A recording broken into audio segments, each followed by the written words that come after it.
Assalamualaikum warahmatullahi wabarakatuh. Salam Vidya Dharma Anaraga. Perkenalkan, nama saya Yuli Paswe. Perkenalkan, nama saya Putri. Perkenalkan, nama saya Ria.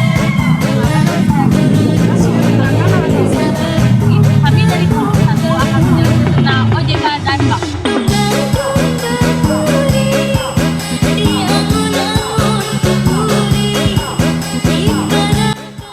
Yang pertama ada pengertian OJK. Otoritas Jasa Keuangan adalah lembaga negara yang dibentuk berdasarkan Undang-Undang Nomor 21 Tahun 2011 yang berfungsi menyelenggarakan sistem pengaturan dan pengawasan yang terintegrasi terhadap keseluruhan kegiatan di dalam sektor jasa keuangan, baik di sektor perbankan, pasar modal, dan juga sektor jasa keuangan non-bank seperti asuransi, dana pensiun, lembaga pembiayaan, dan lembaga jasa keuangan lainnya. Sejarah singkat OJK adalah lembaga yang sudah didirikan sejak 16 Juli 2012 lalu. Sejarah berdirinya OJK adalah berangkatnya dari upaya untuk menghadirkan sistem pengaturan dan pengawasan pada kegiatan jasa keuangan di Indonesia. Tujuan OJK, Pasal 40 Nomor 21 Tahun 2011 tentang OJK menyebutkan bahwa OJK dibentuk dengan tujuan agar seluruh kegiatan di dalam sektor jasa keuangan terselenggara secara teratur, adil, transparan, dan akuntabel, dan mampu mewujudkan sistem keuangan yang tumbuh secara berkelanjutan dan stabil, serta mampu melindungi kepentingan konsumen maupun masyarakat. Adapun kewenangan yang dimiliki OJK sebagai berikut. Yang pertama, terkait pengawasan khusus dan pengaturan lembaga jasa keuangan yang meliputi perizinan untuk pengelolaan bank, pembukaan cabang bank, dan lain-lain. Kegiatan usaha bank, pengaturan dan pengawasan mengenai kesehatan bank, pengaturan dan pengawasan mengenai aspek hati-hatian.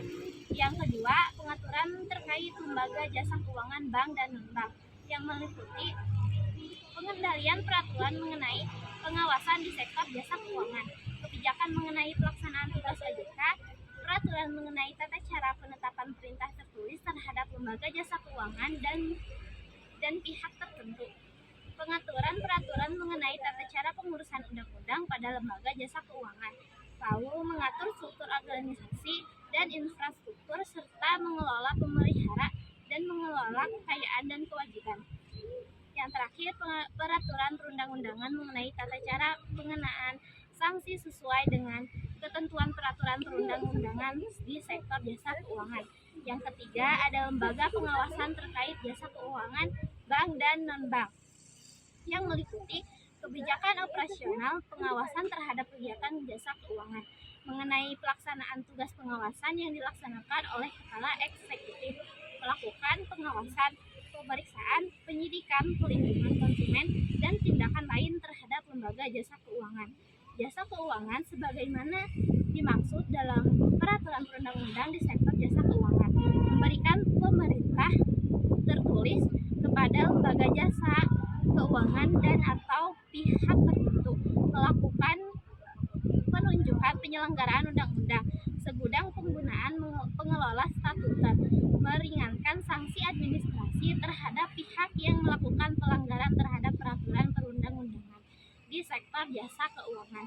Yang terakhir, memberikan dan atau mencabut izin usaha, izin orang perorangan, dan lain-lain. Pengertian bank. Bank adalah sebuah lembaga keuangan. Umumnya didirikan dengan kewenangan menerima simpan uang, meminjamkan uang, dan menerbitkan promes atau yang dikenal sebagai banknot. Kata bank berasal dari bahasa Italia, banca, yang artinya tempat penukaran uang. Bank adalah suatu badan yang berfungsi sebagai mengambil dan memberi kredit baik untuk jangka panjang maupun jangka pendek. Fungsi perbankan dalam kehidupan sebagai modal investasi, sebagai cara lindung nilai, informasi harga, fungsi spekulatif, dan juga fungsi manajemen produksi berjalan dengan baik dan efisien. Selanjutnya ada jenis-jenis bank menurut fungsinya. A. Bank Perkreditan Rakyat. Bank Perkreditan Rakyat atau BPR adalah jenis bank yang melaksanakan kegiatan usaha secara konvensional atau berdasarkan prinsip-prinsip syariah yang dalam kegiatannya tidak memberikan jasa dalam lalu lintas pembayaran. B. Bank sentral. Bank sentral di suatu negara pada umumnya adalah sebuah instansi yang bertanggung jawab atas kebijakan moneter di wilayah negara tersebut. Fungsi dan peran bank sentral berusaha untuk menjaga stabilitas nilai mata uang, stabilitas sektor perbankan, dan sistem finansial secara keseluruhan. C. Bank umum. Bank umum adalah bank yang melaksanakan kegiatan usaha secara konvensional dan berdasarkan prinsip syariah yang dalam kegiatannya memberikan jasa dalam lalu lintas pembayaran Dan yang terakhir ada jenis-jenis bank berdasarkan kepemilikannya. 1. Bank campuran. Bank campuran adalah jenis bank yang kepemilikan sahamnya bercampur antara pihak asing dan pihak swasta nasional.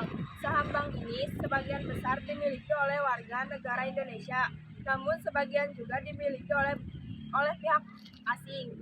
2. Bank asing.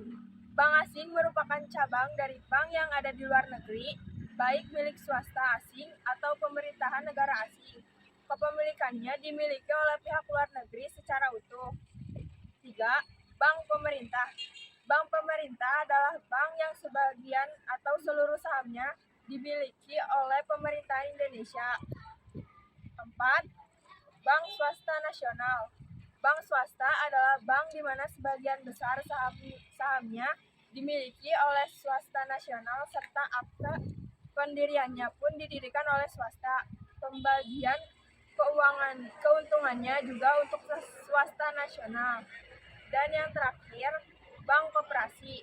Bank milik koperasi adalah jenis bank yang kepemilikan sahamnya dimiliki oleh perusahaan yang berbadan hukum koperasi.